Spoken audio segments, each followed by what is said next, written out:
At first glance, Total Drama Island seems like just another satirical animated series spoofing reality TV. It's quirky, chaotic, and filled with over-the-top characters competing for a cash prize. But what if there's more beneath the surface? What if, in a twist as dark as it is clever, Total Drama Island is not just a parody of reality television, but an eternal punishment? What if all the contestants died before the show even began, and the island is actually a twisted version of purgatory, or worse, hell itself? Hell. Let's begin with the show's rarely discussed pilot. It never officially aired, and very few details about it are available. What little we know suggests that the characters were introduced abruptly, thrown into dangerous challenges with little context, and subjected to chaos almost immediately. The obscurity surrounding this pilot leaves room for a disturbing theory. The pilot was never meant to represent the beginning of the competition. It was the end. A tragic accident took place and all 22 contestants died before they ever arrived on the island. Whether it was a plane crash, a freak accident during transport, or a mass miscalculation by the show's producers, the result is the same. The contestants never made it, but rather than moving on to the afterlife, they find themselves on Camp Wawanakwa, a place that looks like an abandoned, low-budget summer camp, but acts more like a nightmarish limbo. From the very first episode, something feels off about the island. The environment is hostile, the lake is full of leeches, the forest harbors bears, the food is inedible, and the living conditions are abysmal. Chris McLean, the host, shows no empathy, only sadistic delight. Chef Hatchet is a looming, militaristic figure who appears to relish torturing the campers. Their exaggerated cruelty seems beyond the normal bounds of satire. In this theory, Chris and Chef aren't just hosts, they're tormentors. Think of them as demonic wardens assigned to manage this particular circle of hell. Their purpose is to subject these teenagers to constant humiliation, suffering, and failure under the guise of entertainment. There's never any true rest. Even when contestants are eliminated, they don't go home.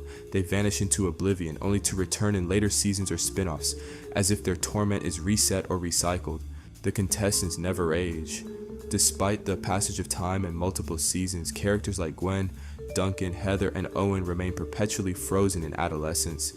This is another red flag. Time doesn't function normally on the island, a classic trait of supernatural or liminal spaces. Are the endless competition, looping challenges, and repetitive betrayals mirror the concept of eternal punishment? They're stuck in their teenage bodies, continuously forced to relive the worst traits and behaviors from that era: vanity, jealousy, insecurity, and impulsiveness. In classical mythology, punishment in hell often matches the sins or flaws of the soul. Similarly, each camper seems trapped in a role that emphasizes their worst qualities. Courtney is doomed to cling to rules and order that never bring her peace. Duncan is the rebellious bad boy, punished by never truly being able to break free. Heather's manipulations never bring lasting success. Even Owen, the seemingly joyful one, is trapped in a cycle of being the comic relief, never taken seriously. They are all, in a way, caricatures of themselves, shadows of who they were in life. One of the show's most unique elements is the confessional booth, where contestants speak directly to the camera, sharing secrets, frustrations, and fears. In this theory, the booth represents a twisted form of self-reflection, a confessional in the Catholic sense, but without redemption. The teens are encouraged to reveal their guilt and shame, but it never leads to forgiveness or growth. Instead, these secrets are broadcast, exploited, and used against them in later episodes. Their introspection only deepens their punishment. It's a dark echo of Judgment Day, except instead of a loving deity, their judge is Chris McLean, whose gleeful detachment makes it clear this is not a path to salvation. It's a closed loop of suffering. Why a reality show? Why would hell look like a reality TV show? Because for many teenagers, especially in the early 2000s when Total Drama Island was made, reality TV was the ultimate form of judgment. Every mistake is recorded, every humiliation is public, every social misstep is amplified. In hell, punishment is tailored to the soul, and for image-obsessed, socially anxious teens, there is no greater torment than being forever trapped in a televised popularity contest. The fake prize money, the arbitrary eliminations, and the impossible challenges all reflect a system designed to frustrate and destroy hope. Even when someone wins, it never lasts. The money gets lost, stolen, or spent foolishly, as if fate itself is laughing. Rebirth and spin-offs characters who were eliminated or seemingly finished with the competition reappear in later seasons, often without explanation.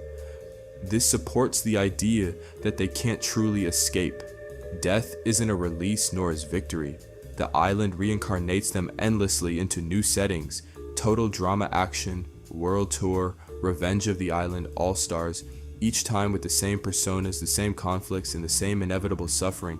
If the island is hell, then each new season is simply a new punishment, new decor, same torment, the irony of comedy. What makes this theory particularly chilling is how Total Drama Island hides its horror behind humor. The exaggerated animation, slapstick violence, and absurd dialogue all act as a mask, a way to distract the audience from the darkness underneath. It's a hell disguised as a joke. The laughter is part of the torment. After all, in Dante's Inferno, the damned are mocked by devils. Why not here too? Chris's smirk, Chef's growl, the camera always watching, the world's laughter at their pain. Final thoughts. Viewed through this lens, Total Drama Island becomes more than a cartoon. It's a brilliant, subversive metaphor for teenage suffering, existential entrapment, and the fear of being judged forever. The contestants aren't just battling each other for a fake prize. They're struggling against their own guilt, their worst instincts, and a world that never forgives or forgets. They all died in the pilot. The island isn't a summer camp, it's hell.